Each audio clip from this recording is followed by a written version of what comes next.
listen to this jerk all morning. Can we listen to something else? When I'm driving the car, I get to choose the radio station. When you're driving, we'll listen to your radio station. Let's go!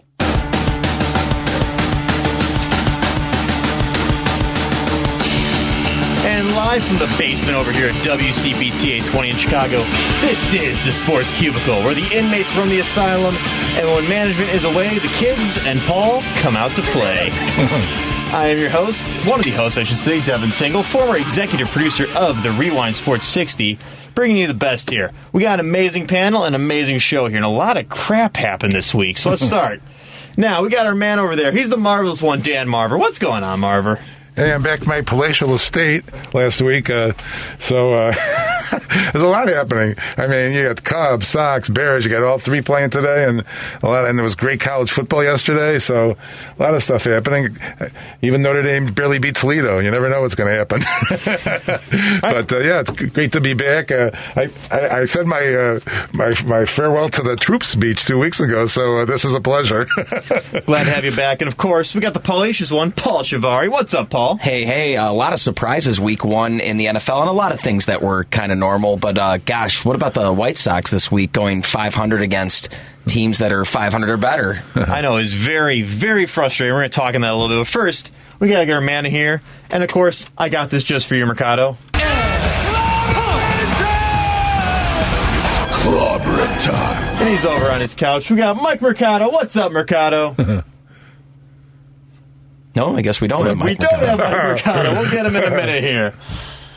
So first thing first, yes, I want to go back to that, Paul. The White Sox, since 500 teams. What the heck is this?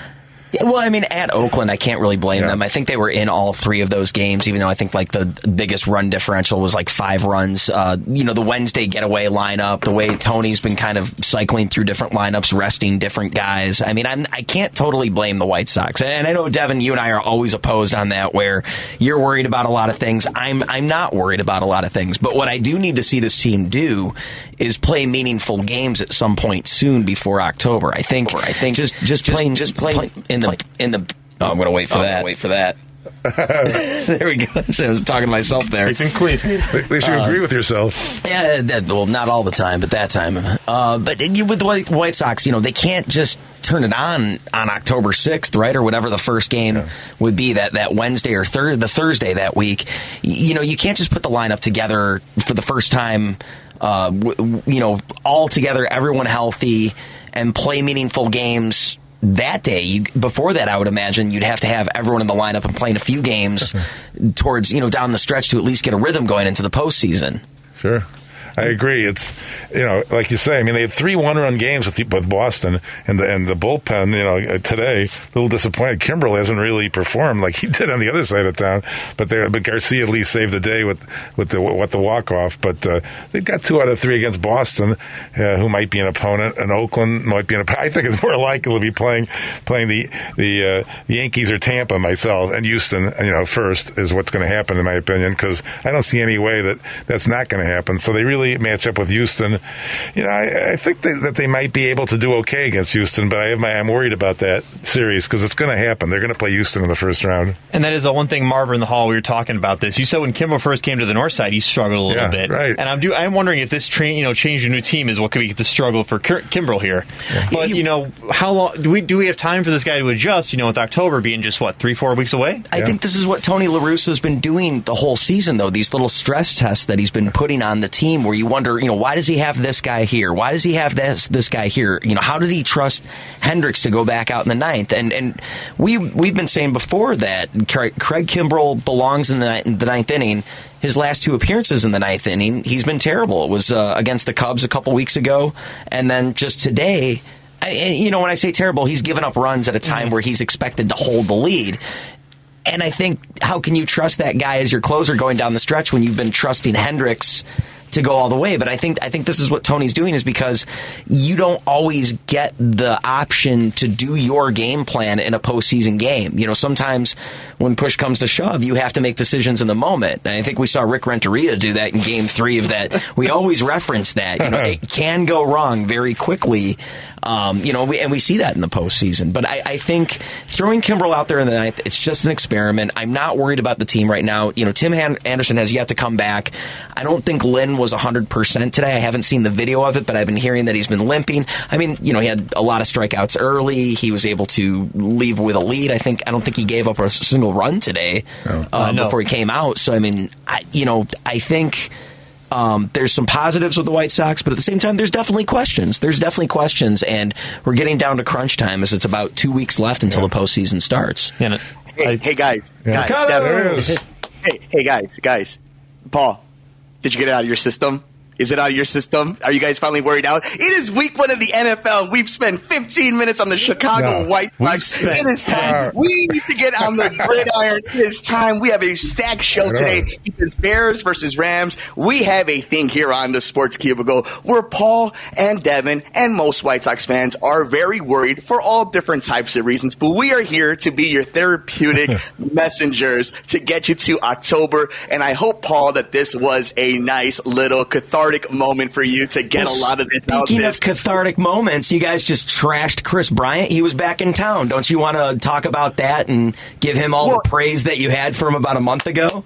Absolutely. So when you could check me out over on Sports from the Couch of Monday, Wednesdays, and Fridays, included here in the Sports Cubicle, I have been the one that's saying that it was unfair that this city of Chicago decided to put memoriams for Anthony Rizzo and for Javier Baez and for Tommy La Stella. But for some reason, Chris Bryant, an MVP, a Rookie of the Year, a World Series champion, gets a 1-minute video on YouTube, gets a congratulations tweet. I think it is embarrassing how they handled the trade. They didn't let these guys play another game. You could give me all this business BS.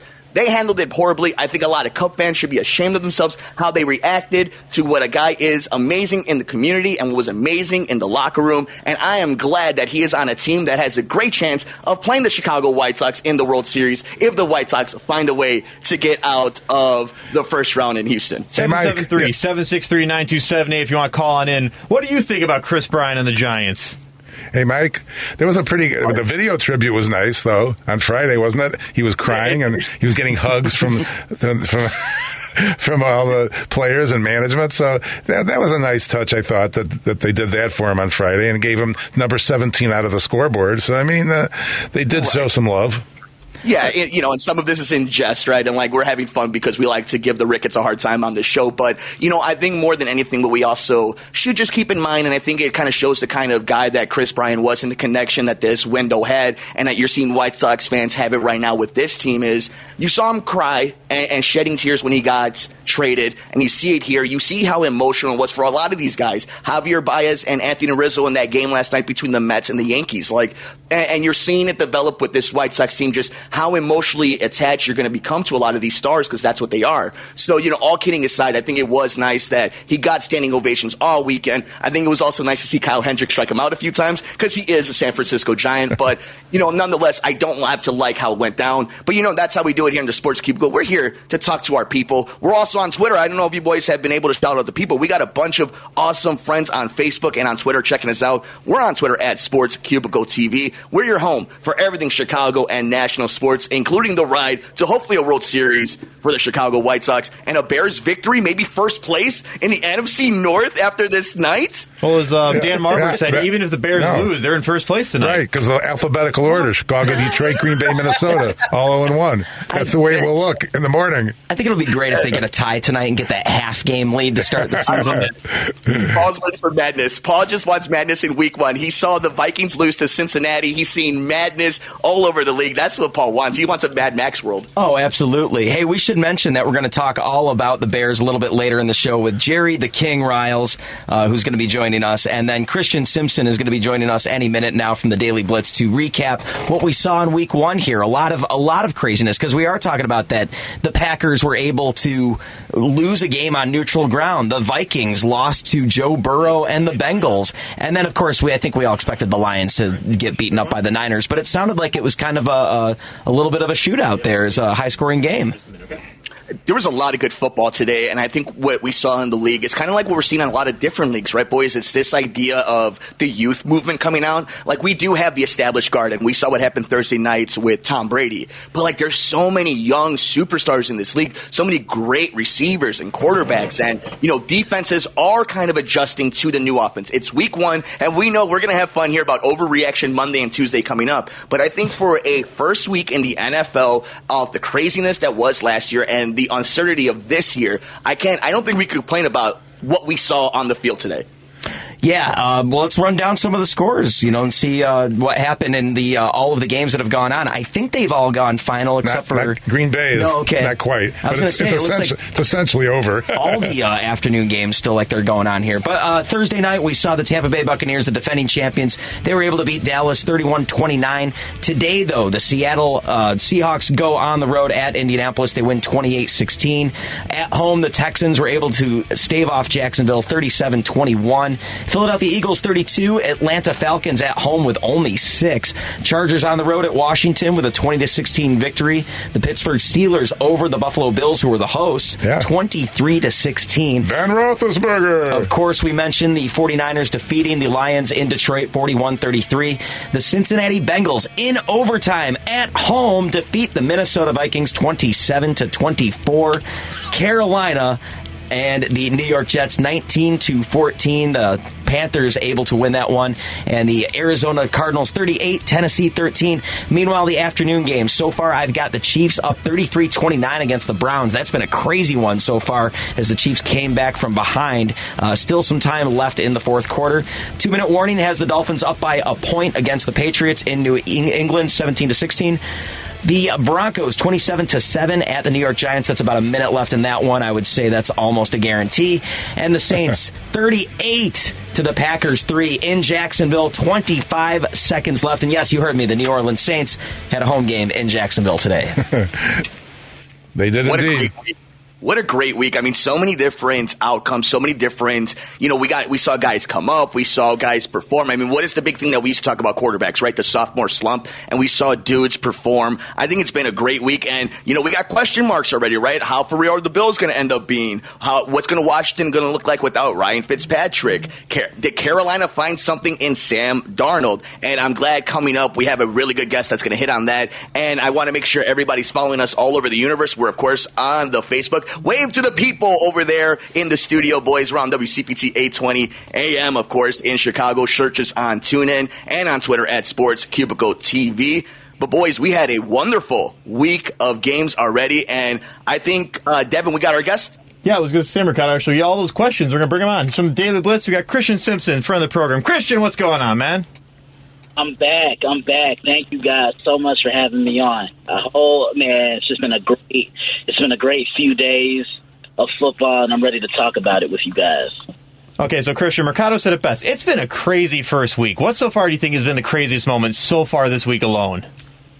Honestly, it's what I saw from the Arizona Cardinals. I wasn't expecting any of that, but I was telling somebody last week, if Chandler Jones is healthy, he's going to elevate this entire defense. And he wasn't going against the scrub on that Titans offensive line. He was going against Taylor Lewan, a guy who is an all-pro offensive tackle. He just dominated him today off the line of scrimmage, left and right.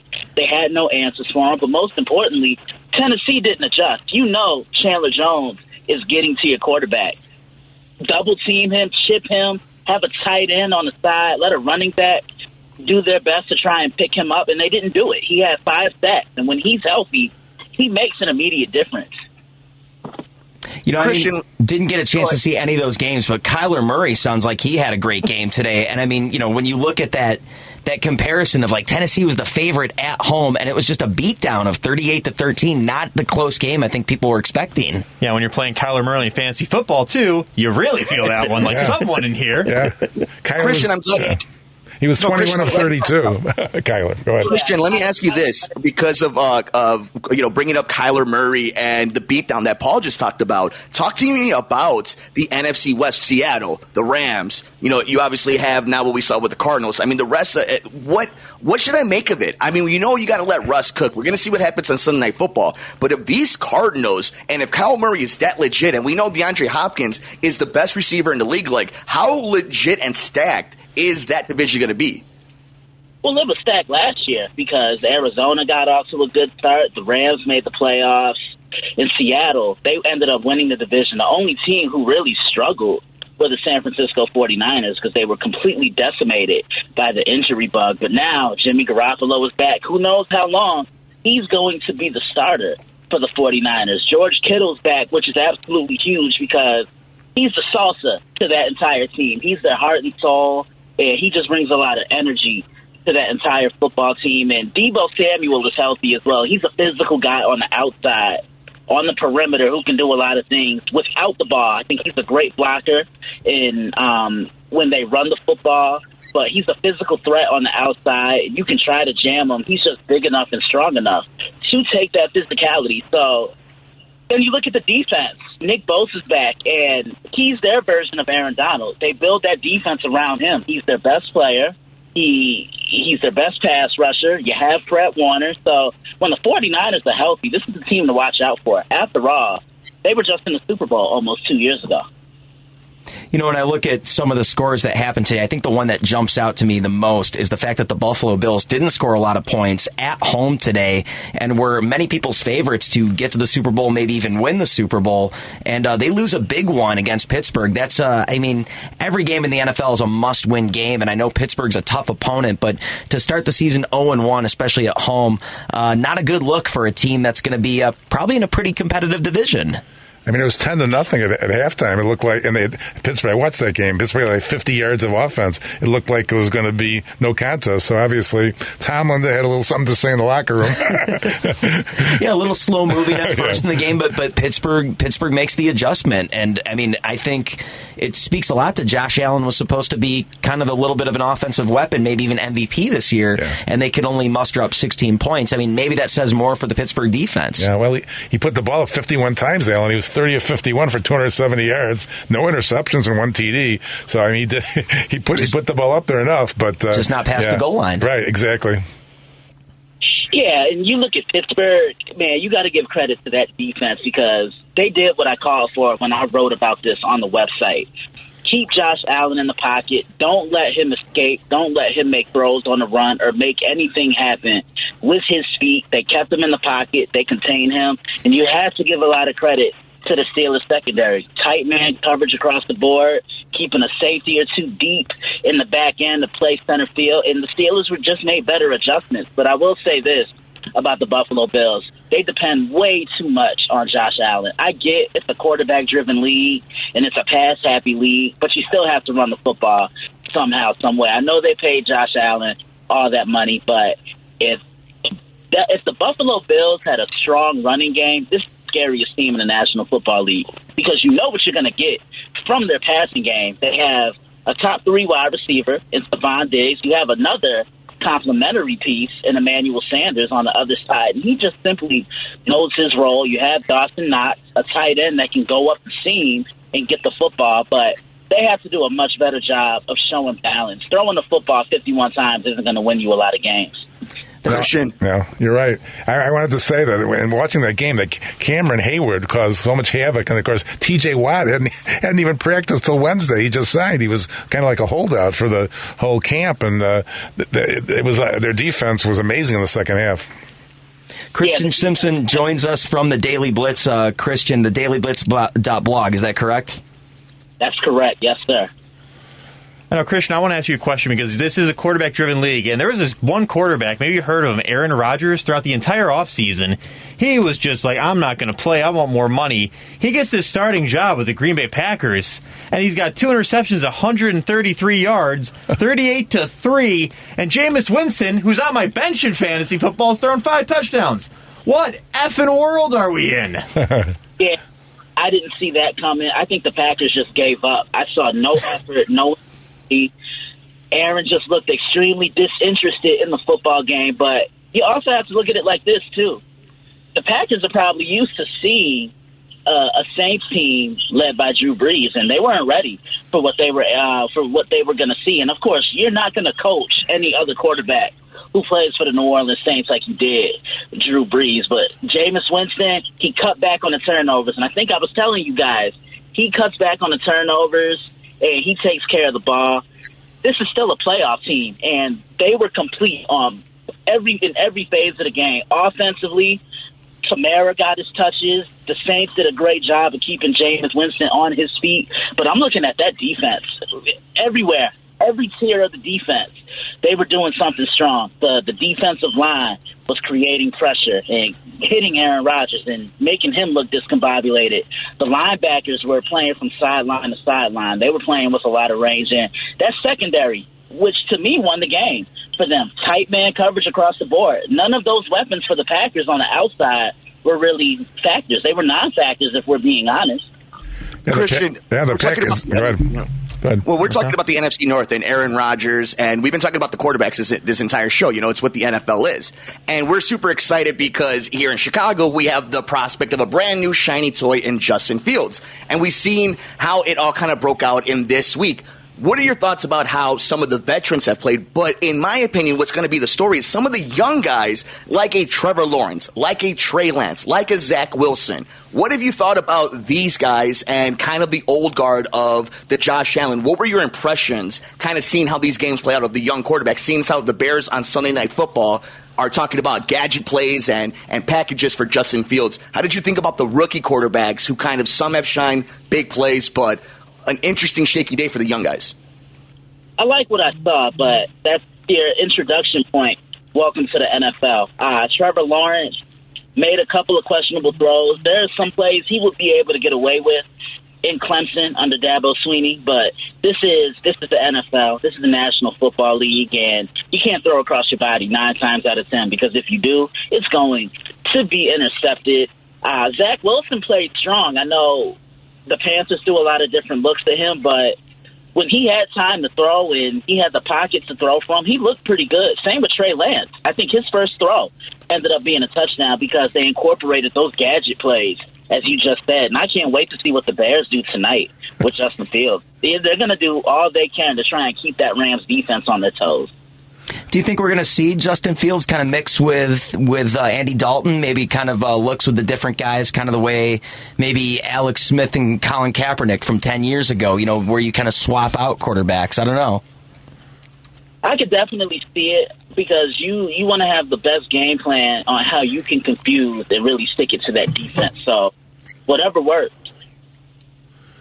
There's a quarterback combination with a wide receiver that I thought was really interesting of note today. It's been 10 years since Bengals wide receivers scored a touchdown in his debut, and that was A.J. Green back in 2011. Today, Jamar Chase hooks up with his college teammate Joe Burrow in the end zone for a 50-yard bomb. I think that's a statement that even though it was an overtime win, but Cincinnati getting a big win, is this a for real combination? Are we going to be talking about Burrow and Chase for years to come here? I think we can, and I think he redeemed himself because he said it's more difficult to catch the ball at the NFL level than it is at the collegiate level because the footballs at the collegiate level have the stripes. And when he said that, I'm just sitting here, I'm face palming, and I'm saying to myself, look, I wouldn't have said that if I were you. I would have kept those thoughts and those comments to myself, but he had a big game. Minnesota had no answer for him. The first touchdown he scored, he just pretty much breezed by Patrick Peterson, who's a veteran in this league. Nice win for the Cincinnati Bengals, and it was great to see Joe Burrow back on the field because he was playing great last year up until he got hurt and he tore his ACL against the Washington football team in 2020. But just to see him back on the field, he plays with a lot of intensity and a lot of poise, and for a young kid, he looks like he's been around for about 4 or 5 years. Christian Simpson of the Daily Blitz. Now, Christian, before we got to go to break soon. Before I let you go, you got a podcast coming out of here? I do. I'm launching it tomorrow. The name of it is going to be called Monday Evening Quarterback. I will pre-record it, and then I will put it on my YouTube channel, and then I'll just blow it up all on social media. How it's going to work, I'll talk about what caught my eye in college football because I do analyze college football as well. There's always something to talk about with that. Obviously, what caught my eye in the NFL, I'm going to do something called the Mailbox Hour, where I'm going to answer people's questions, and then I'm just going to plug how people can keep up with me, the website, how they can find me on social media, and all the other shows that I'm going to contribute for. And how can we find you on social media right now?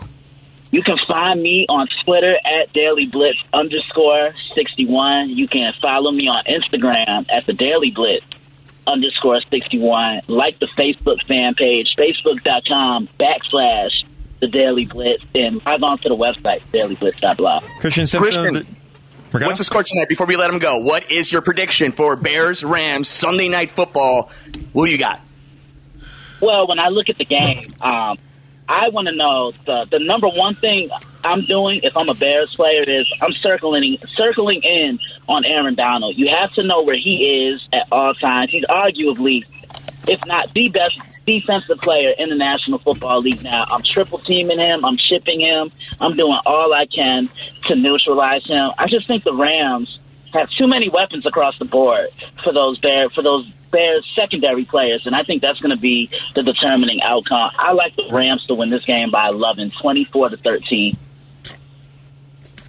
All right, Christian Simpson, the Daily Blitz, our friend of the program. Christian, thanks for joining us. Absolutely. Look forward to seeing it again. 773-763 is the phone number. Give us a call. We're going to be talking Chicago Bears with the king himself, Jerry Riles, right after this.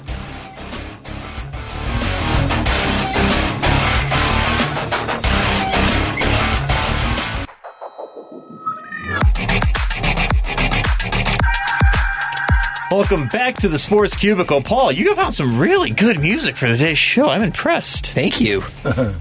Welcome back. And, of course, it is the first Sunday of it's the first Sunday of the NFL season, and I couldn't think of anyone better to get on the show here. So, gotta get this nice little intro music for him going. It'll play.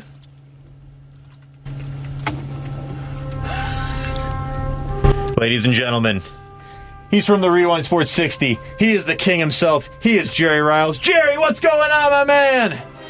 What's up, Devin Tingle? How are you, brother? Good to hear your voice, man. You're doing great. Thank you so much for joining us. I couldn't think of anyone better to join us for the first week of the NFL season than the king himself, Jerry Riles. Well, I don't know so much about being a king, but I certainly am honored and pleasure to be on with you and Paul Chivari and all you guys on the Sports Cubicle. I love it. It's exciting and exhilarating, and I'm looking forward to listening to you guys, and I hope the audience embrace you as well. I miss you, Jerry. How about me? Jerry. The marvelous one. Yeah. What's up, Marver? How are you, brother? Great. We miss you. I miss you guys too, man. But it's like a boxing match. 15 rounds. You got to continue to just stick and move, and that's what we're doing here. And you guys are certainly doing it as well. But I miss you, and I know you guys will do a fantastic job and hold down the fort and keep the sports world rolling at WCPT 820 AM. I love you, Jerry. Glad you're here. It's a little weird hearing you on the phone, not in the studio for once. But I got to ask, the Bears, we're going to the first game against the Rams here. Just what are your general thoughts and predictions for tonight's game? Wow. I try not to give out too many predictions because when I get them wrong, people are chasing me down Michigan Avenue with pitchforks and burning torches. But, for the first week season opener for the Chicago Bears, Sunday Night Football, your heart tells you, hey, you know what? You want the beloved to always win, regardless if they're playing on the lakefront at Soldier Field or if they're, on the road. This one, I got to tell you, I don't think the Bears are going to pull this one out. It just, to me, doesn't seem like they are quite ready to take on the opening game of the season on the road against a tough Rams team. And so I just don't see the Bears being able to pull it out. I see probably at least a 10-point loss for the Bears on the road tonight. Hey, Jerry, Hey, Jerry, a lot of people that I've been talking to are Bears fans are actually hoping that they have a poor showing this week and next week because so that who from where gets in the game pretty soon.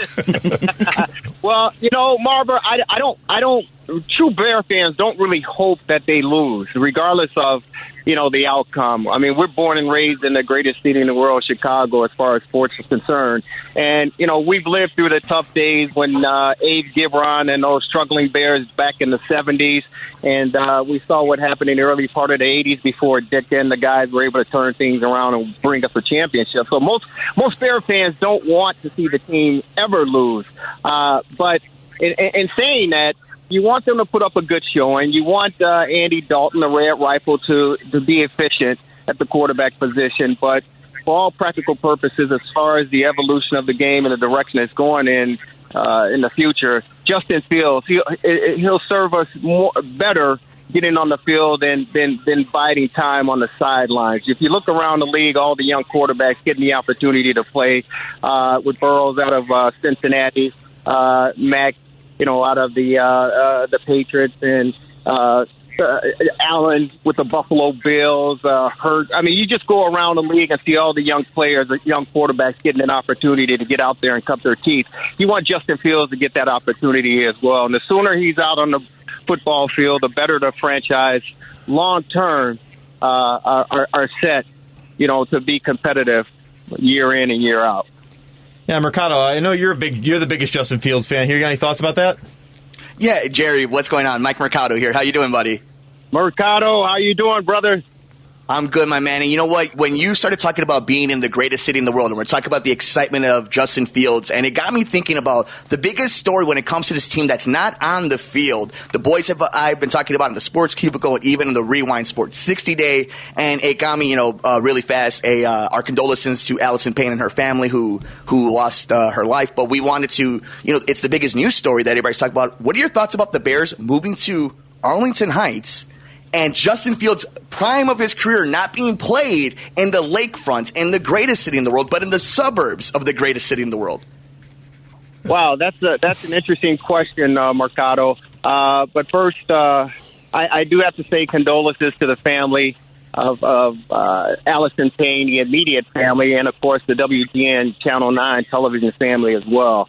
I was fortunate enough and blessed enough to share part of my life with Allison Payne while working for CLTV, WGN Channel 9. And it was a pleasure and an honor to grace her presence, on a daily basis every week for 3 years at WGN. And Allison Payne was just a breath of fresh air, a true professional, a genuine individual, and she's just a lovely, lovely person, aside from, the talent that she brought to television. And it was sad to hear the story of her passing, and she certainly and definitely is going to be missed. But it was a really, really tough news to take when I found out about it, and I love her dearly, and may she rest in peace. But Allison Payne was one of a kind, no question about it. As far as Justin Fields and the Bears and the Arlington Heights talk, I've talked to some folks around the subject matter, and my understanding is the son of Mr. Duchessois, of course, owning Arlington Park Racetrack, are very, very much interested, in bringing the Bears over there. And the Bears are trying to flex their muscles with the city and Mayor Lori Lightfoot, although there's still a contract in place for 13 more years, I believe, to play over at Soldier Field. Chicago is the city that works, and in some instances, the city that works against you. And, politics plays a very key role and an important role as far as the growth and the development of the city itself. Times have changed. Things are changing. At one particular point in time, outdoor stadiums was the place, the thing to do. That's where, football was played. I can remember Minnesota Vikings and Bud Grant on the sidelines and, 0-degree temperatures, with the Minnesota Vikings and the Chicago Bears rivalry. That was football. But now today, you got Dome Stadium. So it wouldn't be surprising if the Bears would take the offer and move to Arlington Heights. But I don't honestly think it's likely. But I'll say this, Mercado.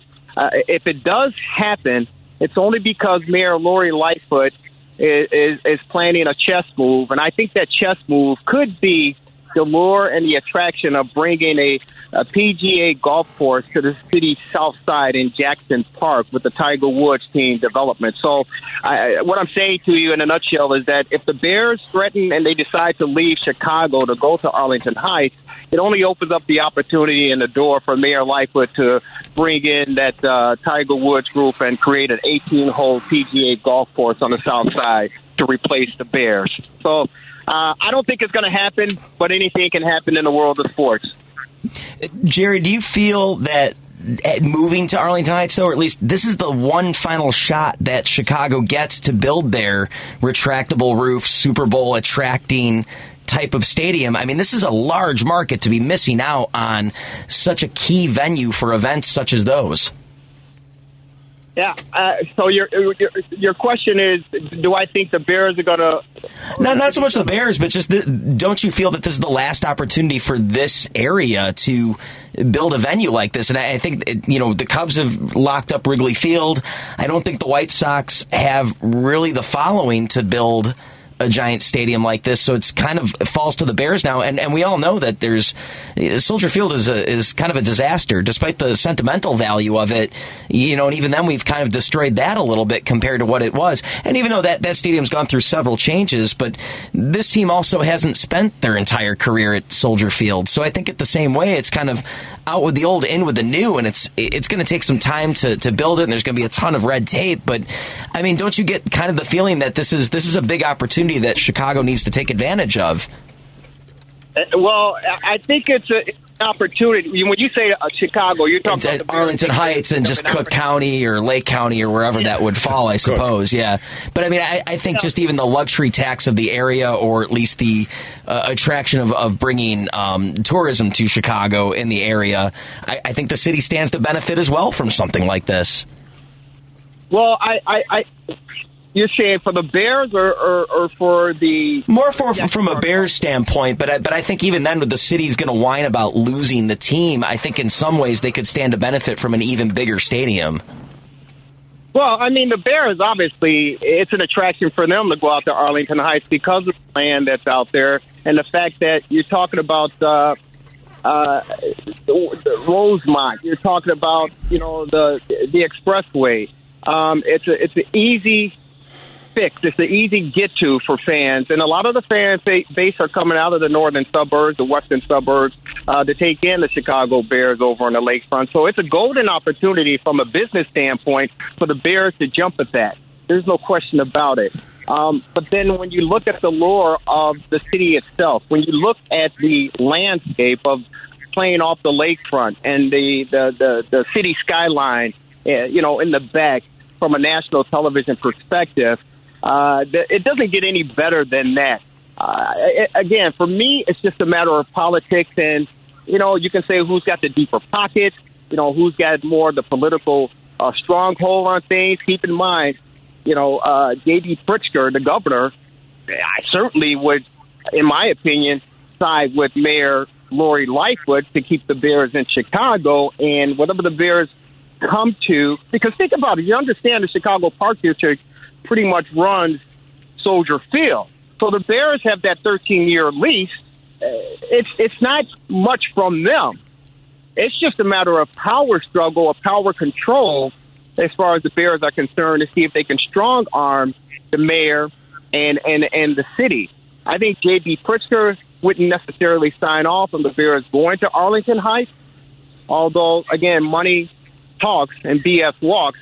But I think at the end of the day, I think there would be concessions made to appeal to both sides, and Lori Lightfoot and the city of Chicago would try to figure out a way to keep the Chicago Bears on the lakefront and make it appealing and make it attractive. But because keep in mind, you remember when you talked about the Chicago White Sox and Gary Reinsdorf threatening to move, down to Florida and even Arlington Heights to attract them out there as well. It was a matter of flexing muscles, and then Big Jim Thompson, may he rest in peace, came up with the deal to build the stadium across the street from 35th and Shield. So, I think the same can apply here with Lori Lightfoot and her team, Governor J.B. Pritzker, sitting down with the Bears, coming up with concessions to whatever they have to do to make Soldier Field a little bit more fan-friendly and appealing to keep them on the lakefront. But it's good. It's good gesture. It's good talk for Sports Talk Radio, and just to get the fan base riled up. You're right, Jerry. This is Dan here. The one thing, it is the smallest stadium in the NFL, 61,500, and I'll give you a precedent. The Jets and the Giants play in New Jersey at MetLife Stadium with 82,500 fans. So, that is one, they didn't play in Yankee Stadium or, whatever they were in before. They just moved out into Jersey. So this has happened before. It may not happen in Chicago because of the politics, as you said, but it wouldn't be the first time that something like this has happened. Oh, no question about it. And here's another thing, fellas, to keep in mind. Let's say the Bears tell Lori Lightfoot, they thumb their nose at her and say, hey, we're out of here. Arlington, they're giving us the greatest deal, since sliced bread. We're taking our team and we're running to Arlington Heights. It doesn't it doesn't exclude Mayor Lori Lightfoot from saying, hey, you know what?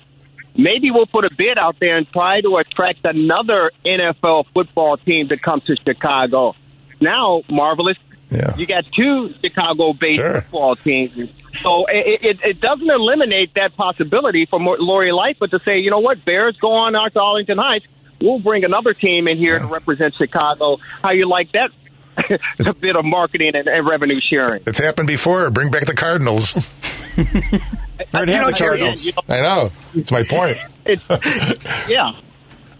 Jerry, let me ask you something, because we're talking about the stadium, and it's so true, right? Like the politics, and Marver's brought it up a bunch of times, but I think for the first time, a fan base is going to sympathize with ownership, because we just saw Kanye West build an entire house, burn up the field. They play soccer games. They play high school football 3 days before a professional football team is going to play on that stadium. They get ticket revenue 8 times a year. I mean, you look at somebody like Jerry Jones, who gets all the money when a Super Bowl, a WrestleMania, a concert, a Final Four shows up there. He doesn't have to worry about somebody playing high school football on his field before Dak Prescott is about to go out there. I mean, there has to be, we're not crazy to think that the Bears actually have a legitimate beef with the way the Park District treats its moneymaker. Well, I mean, I don't know if the Bears have a legitimate beef. You can say that they have a legitimate beef, but, I mean, think about it. The Bears aren't responsible for the turf if it's messed up. It's run by the Chicago Park District. So that, again, goes back to the mayor and the city of Chicago as far as those contracts and those deals are concerned. Keep in mind, if the Bears, they're only going to play how many games at Arlington Heights Racetrack, right? They're going to play 8 home games for the most part. So that facility is going to be used for other, activities and events as well. So, I mean, it's not to say that the Bears don't have any leverage regarding their, proposal to go out or their threat to go out to Arlington Heights. But, again, it's a fixture as far as Chicago is concerned on the national stage.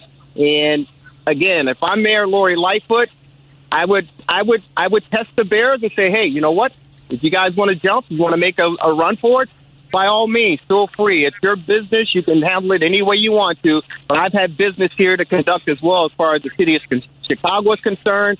I'll entertain the idea and the thought of bringing this PGA golf tournament course here to Chicago through the Tiger Woods group. And then I will put my bids out there to see if there's another NFL team who would be interested in coming to the lakefront and playing in Chicago to represent the Chicago new football team. You put that out there and see what happens. But you got to love it. It's great conversation. And, let's just see how things unfold. But I don't think the Bears really, at the end of the day, I don't think they're going to go anywhere. I think cooler heads will prevail, and they'll figure out something and make it work. And the Bears will be calling, Soldier Field their home moving forward. Merv? Yeah, I was just going to say, I mean, by the time this goes down, I don't know if Lori Lightfoot will still be mayor. She'll become up for re-election in 23. So, I mean, for now, you're right, but it may not even be she that is involved with this ultimately. Well, that's something. You're absolutely right, and I wanted to bring that up. She may not even be the administration in position when all the chips are down, but whoever that mayor is, I use the White Sox as an example. They threatened because they were trying to get leverage through the city. Big Jim Thompson came in, cut the deal with Jerry Reinsdorf, and the White Sox are on the verge of winning another World Series championship in the next couple of years or so. Again, you got to let politics play the courses through, but whoever's the administration in place, at the end of the day, I truly believe they will bargain with the Bears and they'll come to some agreement to keep the team here in Chicago. And it's Jerry the King Riles that joins us right now. You've heard his voice many times on WCPT 820. Jerry, I wanted to steer it back to tonight's game. We're getting closer and closer to kickoff. I think a big storyline we're not really talking about is this is two teams with quarterbacks that are in new offenses. You know, Matthew Stafford with the Rams, Andy Dalton with the Bears. I mean, will they both come out shaky tonight? Is Stafford really going to be the answer in Los Angeles? We're going to see something interesting tonight, but it's kind of in a way, how are we getting excited for Dalton versus Stafford on Sunday Night Football? Well, you got two 33-year-old quarterbacks trying to make a way for themselves to kick off the 2021 campaign on Sunday Night Football. All eyes will be watching these two franchises, but I got to give the nod to Stafford. I think with him moving to the Rams and the Rams making a move to get rid of Jared Goff, who was expected to be the franchise leader of that team. They bring in Stafford, who brings in a wealth of experience, 12 years in the league, and I mean, this is probably the best offenses he's ever been joined with. I mean, he's got some incredible weapons as far as receivers are concerned. The offensive line are there. This is a very good collective group of players that Matthew Stafford is finally teamed up with. And with his experience, despite the lack of success in the playoffs and what he's wasn't able to do, now with John McVay as his head coach, he's got all the pieces put in place for him right now to succeed, potentially go to the playoffs, and we'll see what happens at that point. But as far as our guy is concerned, Andy Dalton, he was a safety net for Matt Nagy and the Chicago Bears. He's a security blanket, and kudos again to the Bears and Nagy and Ryan Pace for pulling off the deal to bring in Justin Fields, because he's a better fit for Nagy's offense. But Andy Dalton was that safety net. I mean, he has 11 whatever years of experience in the National Football League. Never ever really to do anything with the Bengals or with the Dallas Cowboys, especially when Dak Prescott went down. But he is experienced enough, knowledgeable enough, and valuable enough to at least keep the offense somewhat respectable early on. It's going to be tough for either him or Justin Fields as the quarterback for the Bears because of the schedule that they have. I think they have, the third toughest schedule in the National Football League this season. So whoever's under center is going to be very, very difficult and challenging throughout this 2021 campaign. But as far as tonight's game is concerned, guys, I hopefully if Andy Dalton can manage this offense and they need to stay on the field and manage the clock. If he can do that, the Bears will have a slim chance, in my opinion, of staying in this football game. But again, they're going up with one of the toughest defenses in the National Football League in the Rams as well. So I think Matthew Stafford gets the nod in this one, and the team overall, the Rams, get the nod as well. But let's hope that the Bears can put together an entertaining, manageable football game playing on the national stage tonight. Jerry, as anyone knows, this is the fastest hour of sports talk radio. We're running up against the clock here. So before we let you go, what is your final score prediction for tonight's game? You know what? I'm going to factor in for the Bears. I'm going to factor in all three phases. I think the defense will play pretty well despite the injuries that they have and the inexperience at the corners. I think offensively, Andy Dalton will be able to manage those guys, use his offensive weapons wisely. And I think special teams will come into play as well. So with that said, I think the Bears will fall probably 28-21. Maybe 28-24, but I'm picking the Rams over the Bears in this one. All right, Jerry. As always, love having you on the show. Don't be a stranger, okay? You guys are fantastic. I love it, and it is the fastest hour sports conversation. Congratulations to all of you guys. MARVER! Hey, Johnny! Paul Chivari and Devin Tingle and Michael Mercado. Sports from the couch. You guys are the best. I'll talk to you soon. Have a great rest of the show, and we'll talk to you. Love you, Jerry. Love you. Take care, Jerry. Yeah. Guys are the best. It's been a long time, but Dalton did lead the Bengals to the playoffs in the first 5 years, but that was a long time ago. All right, Marver, what's the score? Who wins tonight? I'm going with the Rams, too. I mean, there's got to be some field goals. 20-21 is too, touchdown heavy. I'm going to say that the Rams do win. I don't know if anybody will get that many points. I'm going to go more like 24-10. I mean, I don't think there's going to be a lot of points, but I could be wrong. 24-10 Rams. I got 28-17 Rams. I think everyone's picking Rams. And by the way, Bears are going to go 7-10 this year, so don't get your hopes up anyway. Mercado, what do you got? 24-13. Justin Fields scores a touchdown, finishes the game. The Bears finish 8-9. The Rams win, though, right? Yeah, that's it. All right, thanks for listening, guys. It's the Sports Cubicle. Thank you so much. Catch us next week, and as always, listen to WCPT 820.